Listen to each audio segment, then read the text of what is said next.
Obrigado a Deus pela minha vida, pela missão de presidir o Brasil e pela oportunidade de restabelecer a verdade, o que é bom para todos nós.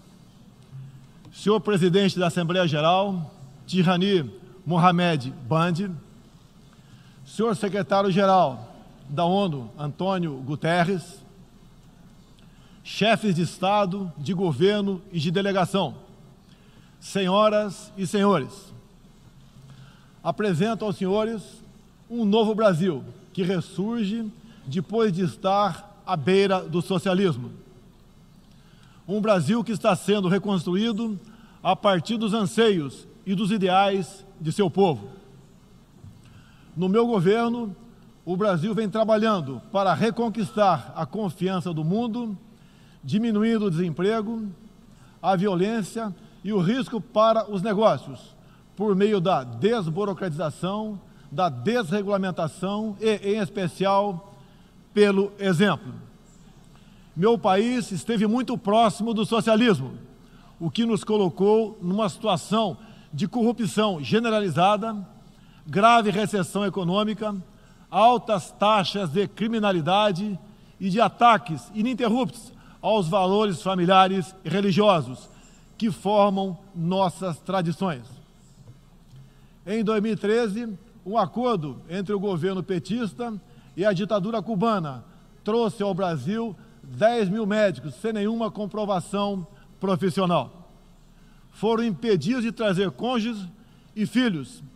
Tiveram 75% de seus salários confiscados pelo regime e foram impedidos de usufruir de direitos fundamentais como o de ir e vir. Um verdadeiro trabalho escravo, acreditem. Respaldado por entidades de direitos humanos do Brasil e da ONU.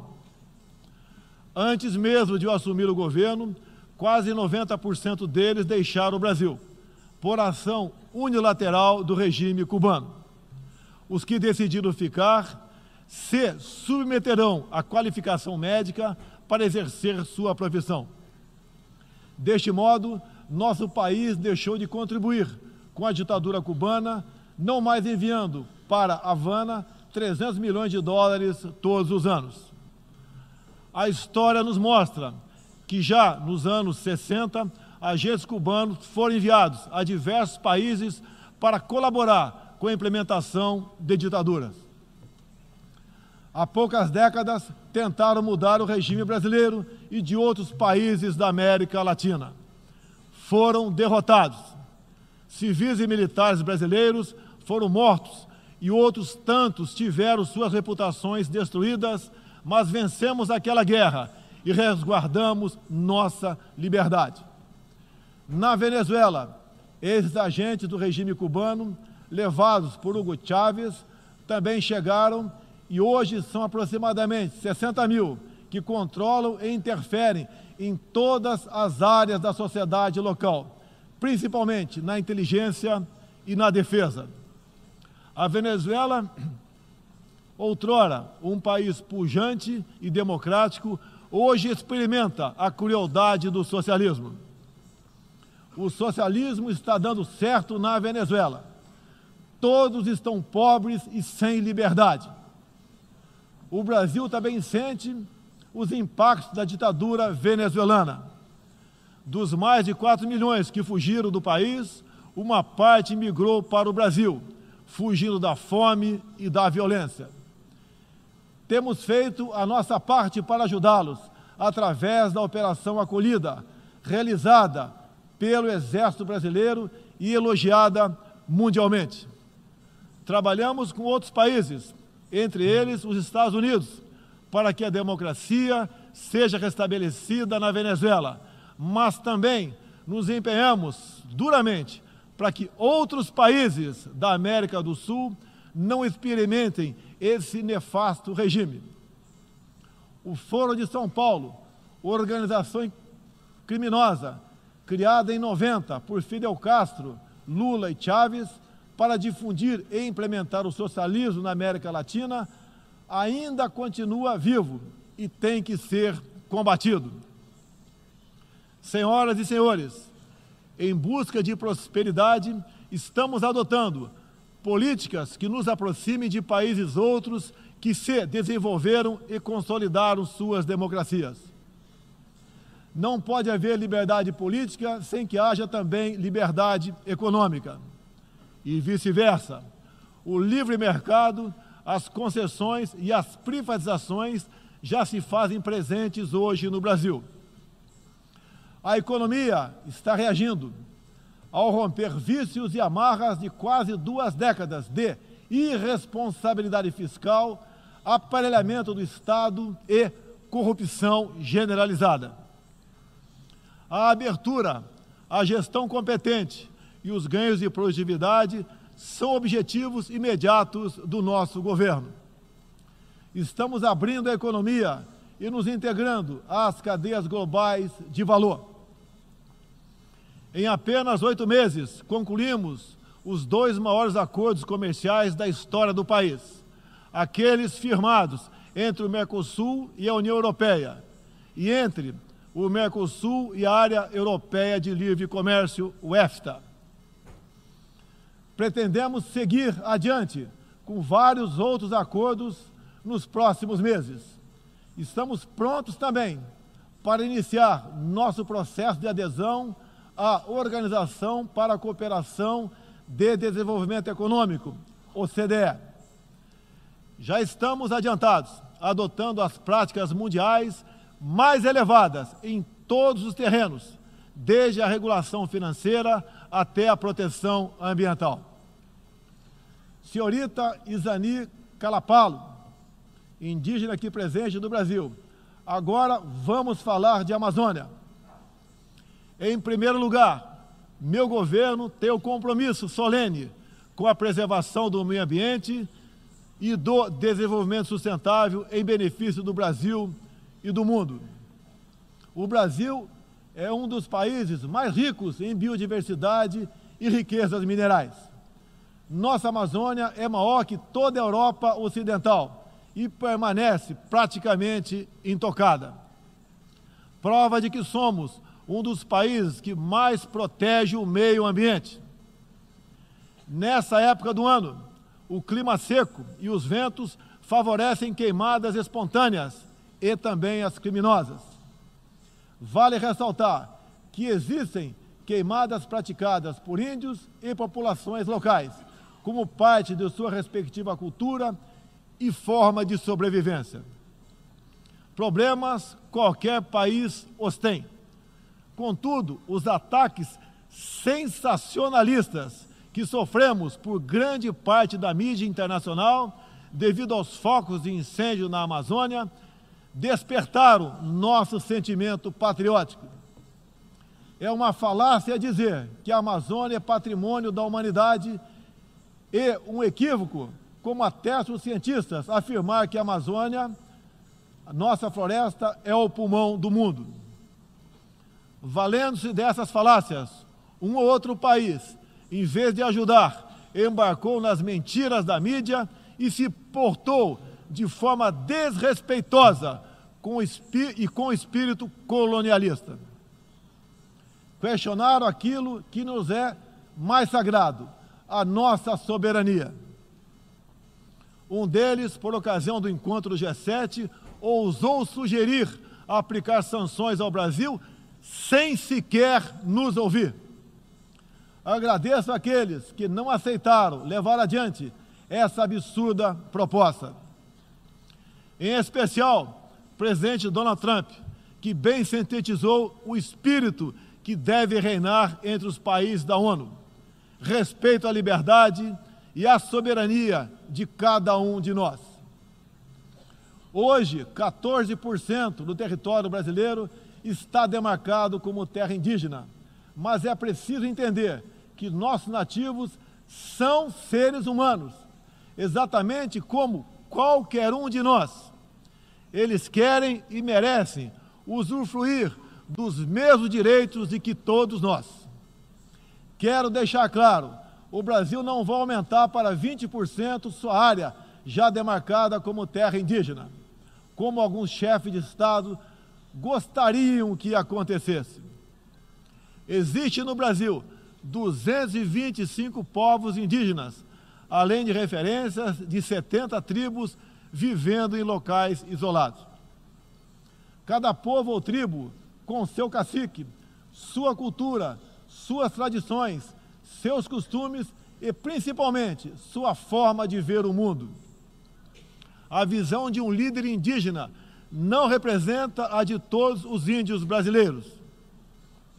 Muitas vezes, alguns desses líderes, como o cacique Raoni, são usados como peça de manobra por governos estrangeiros na sua guerra informacional para avançar seus interesses na Amazônia. Infelizmente, algumas pessoas de dentro e de fora do Brasil, apoiadas por ONGs, temem em tratar e manter nossos índios como verdadeiros homens das cavernas. O Brasil agora tem um presidente que se preocupa com aqueles que lá estavam antes da chegada dos portugueses em 1500. O índio não quer ser latifundiário, pobre em cima de terra rica, especialmente das terras mais ricas do mundo. É o caso das reservas Yanomami e Raposa Serra do Sol. Nessas reservas existe grande abundância de ouro, diamante, urânio, nióbio e terras raras, entre outros. E esses territórios são enormes. A reserva Yanomami, sozinha, conta com aproximadamente 95 mil quilômetros quadrados, o equivalente ao tamanho de Portugal ou da Hungria, embora apenas 15 mil índios vivam nessa área. Isso demonstra que os que nos atacam não estão preocupados com o ser humano índio, mas sim com as riquezas minerais e a biodiversidade existentes nessas áreas.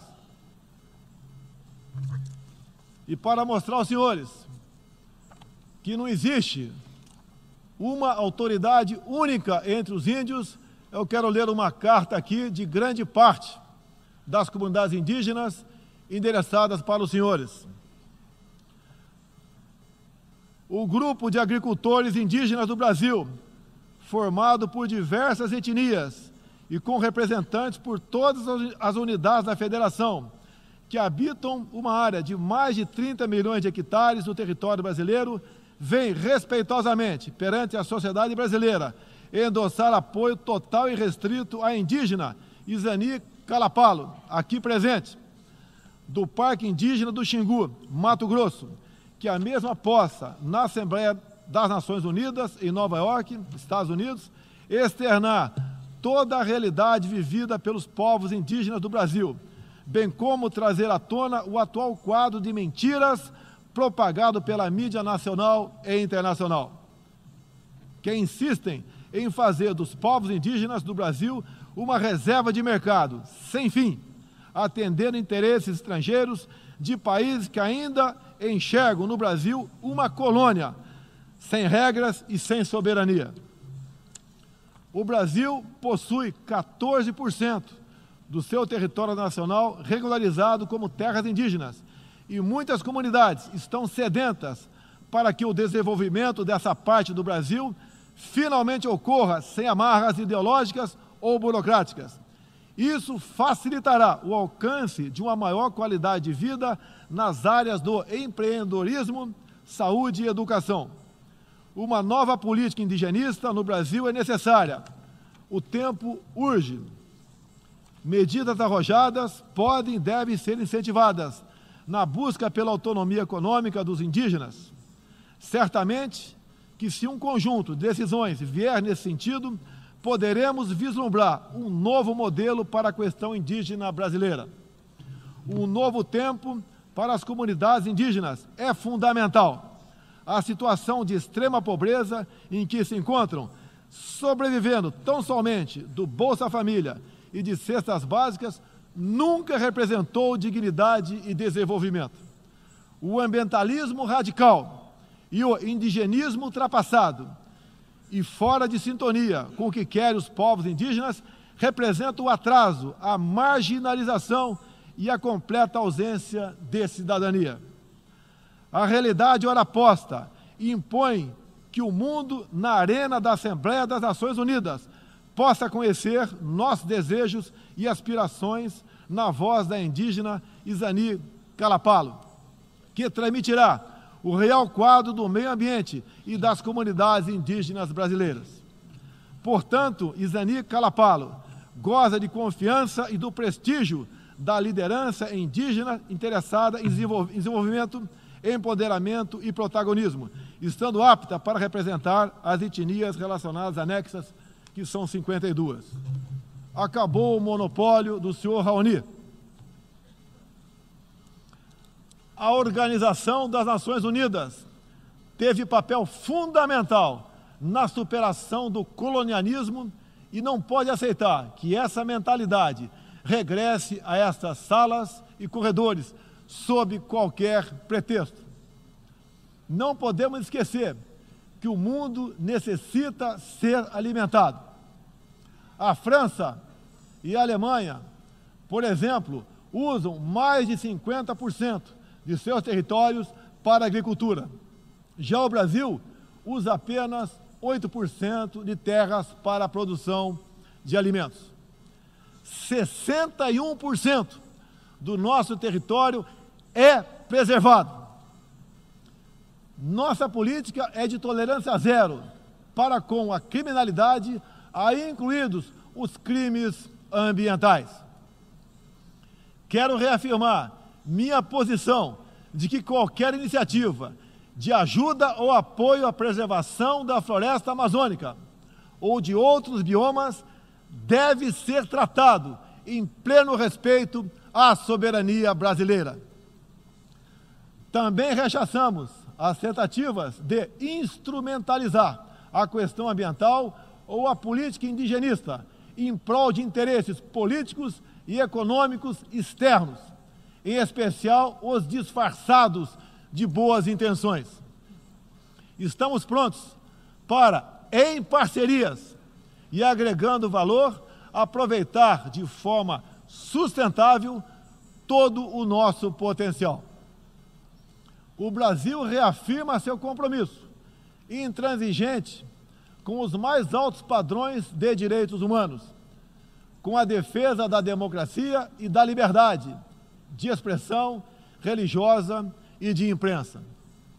É um compromisso que caminha junto com o combate à corrupção e à criminalidade, demandas urgentes da sociedade brasileira. Seguiremos contribuindo, dentro e fora das Nações Unidas, para a construção de um mundo onde não haja impunidade, esconderijo ou abrigo para criminosos e corruptos. Em meu governo, o terrorista Cesare Battisti fugiu do Brasil, foi preso na Bolívia e extraditado para a Itália. Outros 3 terroristas paraguaios e um chileno que viviam no Brasil como refugiados políticos também foram devolvidos aos seus respectivos países. Terroristas, sob disfarce de perseguidos políticos, não mais encontrarão refúgio no Brasil. Há pouco, presidentes socialistas que me antecederam desviaram centenas de bilhões de dólares, comprando parte da mídia e parte do parlamento. Tudo por um projeto de poder absoluto. Foram julgados e punidos, graças ao patriotismo, perseverança e coragem de um juiz que é símbolo no meu país, o doutor Sérgio Moro, nosso atual ministro da Justiça e Segurança Pública. Esses presidentes também transferiram boa parte desses recursos para outros países, com a finalidade de promover e implementar projetos semelhantes em toda a região. Essa fonte de recursos secou.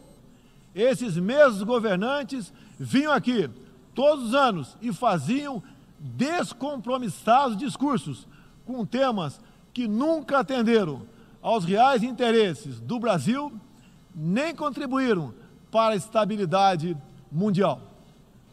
Mesmo assim, eram aplaudidos. Em meu país, tínhamos que fazer algo a respeito dos quase 70 mil homicídios e dos incontáveis crimes violentos que anualmente massacravam a população brasileira. A vida é o mais básico dos direitos humanos. Nossos policiais militares eram o alvo preferencial do crime.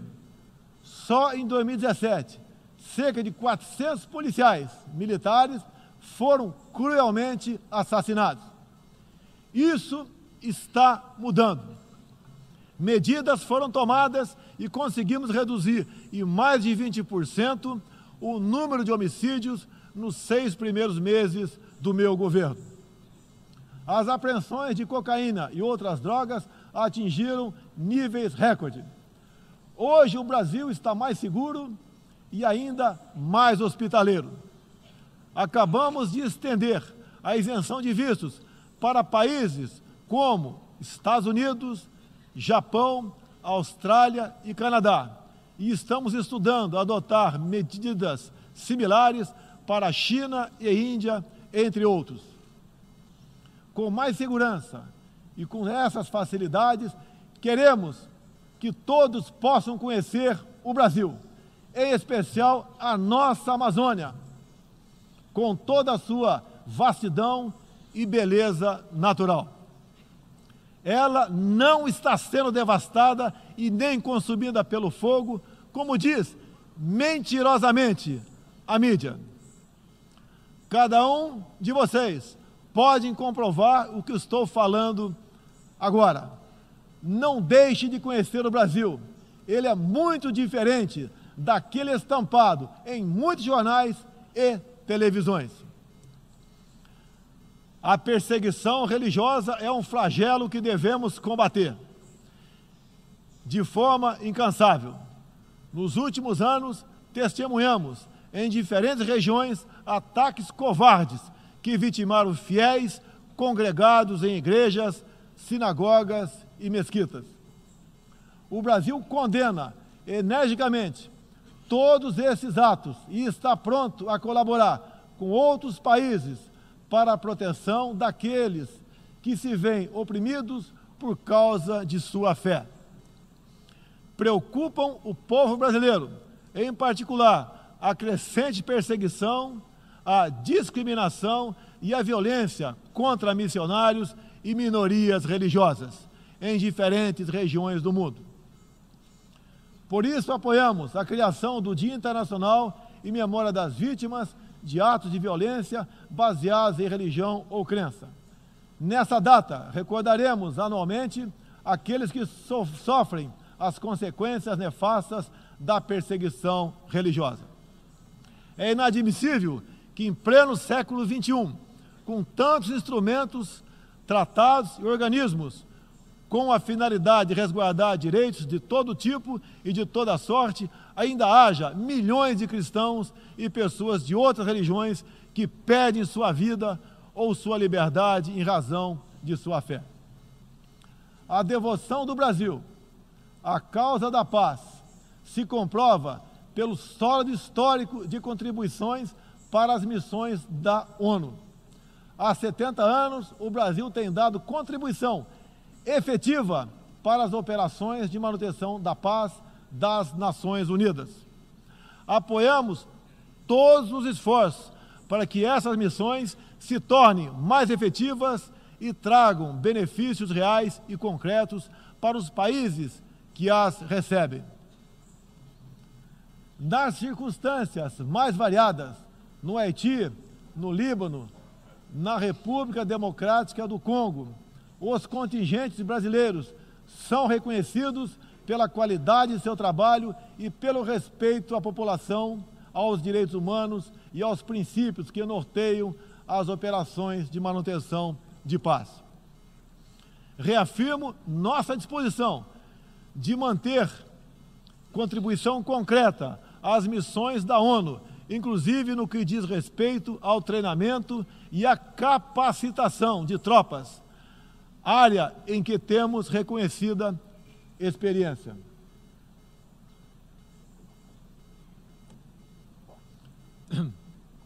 Ao longo deste ano, estabelecemos uma ampla agenda internacional com o intuito de resgatar o papel do Brasil no cenário mundial e retomar as relações com importantes parceiros.